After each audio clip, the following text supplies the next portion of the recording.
March 26 മലയാളത്തിൽ നിന്ന് പുറത്തിറങ്ങിയ ഏറ്റവും പുതിയ ഒരു പൊളിറ്റിക്കൽ ത്രില്ലർ സിനിമയായിരുന്നു പ്രതിച്ഛായ. നിവിൻ പോളി, ബാലചന്ദ്ര മേനോൻ എന്നിവരൊക്കെയാണ് കേന്ദ്ര കഥാപാത്രങ്ങളായിട്ട് വന്നത്. ഉണ്ണികൃഷ്ണൻ ബി ആണ് ചിത്രം സംവിധാനം ചെയ്തിരിക്കുന്നത്. സിനിമ കണ്ടതിന് ശേഷമുള്ള എൻ്റെ ഒരു ഒപ്പീനിയനാണിത്. എൻ്റെ പേര് അഭിജിത്ത് വിശ്വനാഥ്. നമ്മുടെ ചാനൽ ആദ്യമായിട്ടാണ് നിങ്ങൾ കാണുന്നതെങ്കിൽ സബ്സ്ക്രൈബ് ചെയ്യുക, തൊട്ടടുത്തുള്ള ബെല്ലൈക്കൺ എനേബിൾ ചെയ്യുക, ലൈക്ക് ചെയ്തതിന് ശേഷം ഹൈ ബട്ടൺ ക്ലിക്ക് ചെയ്യാൻ മറക്കരുത്. Welcome to Cini Peedika. ഒരു പൊളിറ്റിക്കൽ സിനിമ ഇറങ്ങേണ്ട ഒരു ബെസ്റ്റ് ടൈം എന്ന് തന്നെ പറയാൻ സാധിക്കും. കാരണം ഇലക്ഷൻ ഇങ്ങ് അടുത്ത് വന്നിരിക്കുകയാണ്. ഏപ്രിൽ 9 ഇലക്ഷൻ നടക്കാൻ പോവുകയാണ് കേരളത്തിൽ. അതേ ടൈമിൽ തന്നെ ഒരു പൊളിറ്റിക്കൽ ത്രില്ലർ സിനിമ തിയേറ്ററിലൂടെ വരുന്നു. എന്നാൽ അതിനകത്ത് പറയുന്ന പൊളിറ്റിക്സ് ഒരു പൊളിറ്റിക്സുമായിട്ട് ചേർന്ന് പോകുന്നതാണോ അല്ലയോ എന്നൊക്കെ ഒരു സംശയം നിലനിൽക്കുകയാണ് ശരിക്കും പറഞ്ഞാൽ തിയേറ്ററിലേക്ക് ഞാൻ പോകുന്നത്. പ്രതിച്ഛായ എന്ന് പറയുന്ന പേരിൽ തന്നെ ആ പ്രതി എന്ന് പറയുന്നൊരു വാക്ക് ബോൾഡായിട്ട് നിൽക്കുകയും ഛായ എന്നുള്ളത് ചെറിയൊരു ബ്ലറിഷ് രീതിയിലുമാണ് ആ പോസ്റ്ററിൽ തന്നെ കാണിച്ചിട്ടുണ്ടായിരുന്നത്. അപ്പം തന്നെ ചെറിയൊരു സംശയം ഉണ്ടായിരുന്നു, ഇത് നമ്മുടെ നാട്ടിൽ നടന്ന ഒരു പൊളിറ്റിക്കൽ ഇൻസിഡൻറ്റുമായിട്ട് ബന്ധപ്പെട്ട് നടന്ന ഒരു സംഭവമാണോ ഈ സിനിമയിൽ കാണിക്കാൻ പോകുന്നതെന്നുണ്ടായിരുന്നു. എന്തായാലും എനിക്ക് ഈ സിനിമ കണ്ട സമയത്ത് അത്തരത്തിൽ ഒരു ഭയങ്കരമായിട്ടുള്ളൊരു അഡാപ്റ്റേഷൻ ഫീല് നല്ല രീതിയിൽ അടിച്ചു. മറ്റാരെ പറ്റിയല്ല, എല്ലാവർക്കും ഇപ്പോൾ അറിയായിരിക്കും. ഒരുമാതിരിപ്പെട്ട സിനിമ കണ്ടിട്ടുള്ളവർക്കും അതുപോലെ തന്നെ ഇപ്പോൾ ന്യൂസിലുമൊക്കെ അതിനെപ്പറ്റി കാര്യങ്ങളൊക്കെ ഓടുന്നുണ്ട്. ഉമ്മൻചാണ്ടിയുടെ ഒരു കാലഘട്ടത്തെപ്പറ്റിയും അദ്ദേഹത്തിൻ്റെ ഒരു ഇമേജിനെ ആ ഒരു ഇമേജിനെ ബിൽഡപ്പ് ചെയ്തുകൊണ്ടാണ് ബാലചന്ദ്ര മേനോൻ എന്ന് പറയുന്നൊരു CM-നെ കാണിക്കുന്നത്.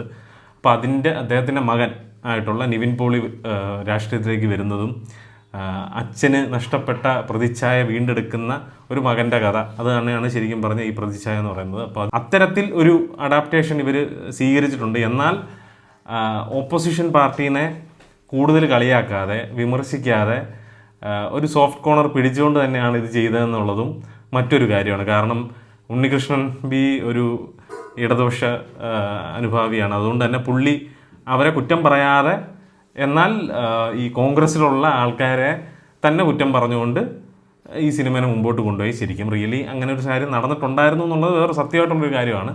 എന്നാലും മറ്റൊരു പാർട്ടികളിലെ ഒരു പാർട്ടീനെ, ഇപ്പം ഇടതുപക്ഷമെന്ന് മാത്രമല്ല, ഒരു BJP ആണെങ്കിൽ കൂടി അവരെയും കുറ്റം പറയാതെ ഈ കോൺഗ്രസിൻ്റെ അകത്ത് തന്നെയുള്ള ഗ്രൂപ്പിസവും കാര്യങ്ങളും ഒക്കെ എടുത്ത് കാണിക്കുകയും തമ്മിലുള്ള ഉൾക്കുത്തും കാര്യങ്ങളും ഒക്കെ എടുത്ത് കാണിക്കുന്ന രീതിയിലാണ് ഈ സിനിമയെ ഒരുക്കി വെച്ചിരിക്കുന്നത്.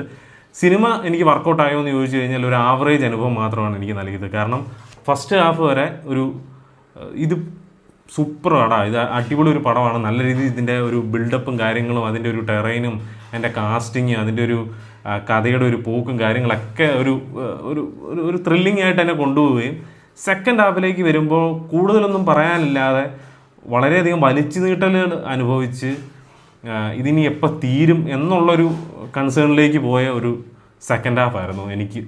എനിക്ക് പേഴ്സണലി അങ്ങനെയാണ് ഫീൽ ചെയ്തത്. പെർഫോമൻസ് എടുത്ത് പറയാനാണെന്നുണ്ടെങ്കിൽ ബാലചന്ദ്ര മേനോൻ CM ആയിട്ട് ഒരു വമ്പൻ ഒരു പ്രകടനം തന്നെയാണ് കാഴ്ചവെച്ചത്. ഭയങ്കരമായിട്ട് ലീഡ് ചെയ്തു, ഭയങ്കരമായിട്ട് ഓറ ബിൽഡ് ചെയ്തു എന്ന് തന്നെ പറയാൻ സാധിക്കും. കാരണം നിവിൻ പോളി ഉള്ളപ്പോൾ പോലും നിവിൻ പോളിക്ക് പറ്റുന്നില്ല. പുള്ളിയുടെ മുകളിൽ ഒരു സീനിൽ പോലും ഇപ്പം ബാലചന്ദ്ര മേനോൻ ഇല്ലാത്തൊരു സെക്കൻഡ് ഹാഫിൽ പോലും നിവിൻ പോളിക്ക് സാധിക്കുന്നില്ല. ആ ഒരു ഫസ്റ്റ് കൊടുത്തൊരു ബിൽഡപ്പ് ഉണ്ടല്ലോ, ആ ബിൽഡപ്പ് തിരിച്ചെടുക്കാൻ പറ്റുന്നില്ല.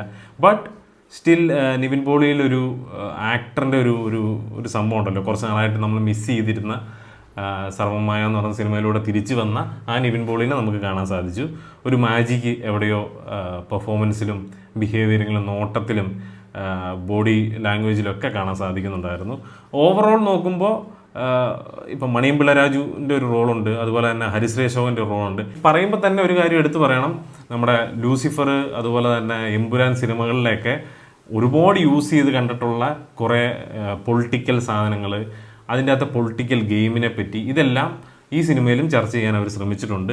ഓൾറെഡി ഇതിൻ്റെ ട്രെയിലർ ഇറങ്ങിയ സമയത്ത് നമ്മൾ ഇതിനെപ്പറ്റി സംസാരിച്ചിരുന്നു. ഇതിൻ്റെ അകത്തൊരു മീഡിയയും അതുപോലെ തന്നെ പൊളിറ്റിക്സും ഇവർ രണ്ടുപേരും തമ്മിലുള്ളൊരു ഫൈറ്റോ അല്ലെങ്കിൽ അതിൻ്റെ ഒരു സംഭവം ആയിരിക്കാം സിനിമയുടെ മെയിൻ കോർ കണ്ടന്റ് എന്നുള്ളത്. അത് ഈ സിനിമയിലും കറക്റ്റായിട്ട് വന്നിട്ടുണ്ട്. ഇതിൻ്റെ മെയിൻ ഒരു വില്ലൻ എന്ന് പറയുന്നത് മീഡിയ തന്നെയാണ്.